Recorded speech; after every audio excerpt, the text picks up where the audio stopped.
Technology touch BD YouTube চ্যানেলের computer basic কোর্সে আপনাদেরকে সবাইকে স্বাগতম।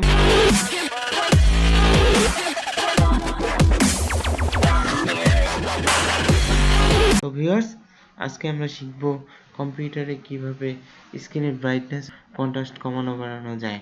তো ভিউয়ার্স, শুরু করা যাক। প্রথমে আমরা আমাদের পিসি অন করে নেব।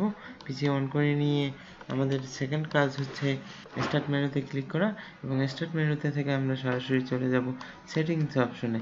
সেটিংস অপশনে দেখেন মোটামুটি অনেক সেটিং চলে আসছে। এখান থেকে আমরা অন্য সেটিংসের কাজগুলো করতে পারি। তো system setting, device setting, phone setting, network and internet, personalisation, apps, account, time and language, gaming, years of access, privacy, update and security. তো ভিউয়ার্স, এই হচ্ছে আমাদের মোটামুটি সেটিং। নিচে আছে search.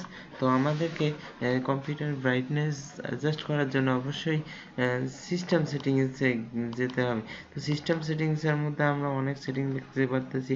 Display, sound, notification and action, cost adjust, power sleep, battery, store, tablet mode. তো মোটামুটি viewers, আমরা অনেক সেটিং দেখতে পাচ্ছি।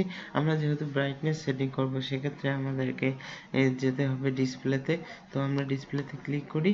ডিসপ্লেতে ক্লিক করলে ডিসপ্লে ডান পাশে আমরা দেখতে পাচ্ছি যে একটি বার আছে। বারে আমরা যদি দেখা যাচ্ছে কমানো বাড়ানো করি, সেক্ষেত্রে আমাদের ডিসপ্লে ব্রাইটনেসটা অনেক কমে এবং বেড়ে যাচ্ছে। আমাদের প্রয়োজন মতো আমরা যেখানে রাখবো ঠিক সেখানেই থেকে যাবে ভিউয়ার। তো ভিউয়ার্স, এখন আমরা এখান থেকে ব্যাক করব। তো ব্যাক করার পর মোটামুটি আমাদের সেটিংস তৈরি হয়ে গেল। তো ভিউয়ার্স, আপনারা আমাদের চ্যানেলে যদি নতুন হয়ে থাকেন তো অবশ্যই আমাদের চ্যানেলটিকে সাবস্ক্রাইব করবেন, এবং যদি পুরাতন হয়ে থাকেন তো লাইক, শেয়ার, কমেন্ট করে অবশ্যই আমাদেরকে সহযোগিতা করবেন। তো থ্যাঙ্কস অল, ভালো থাকবেন, সুস্থ থাকবেন, সুন্দর থাকবেন।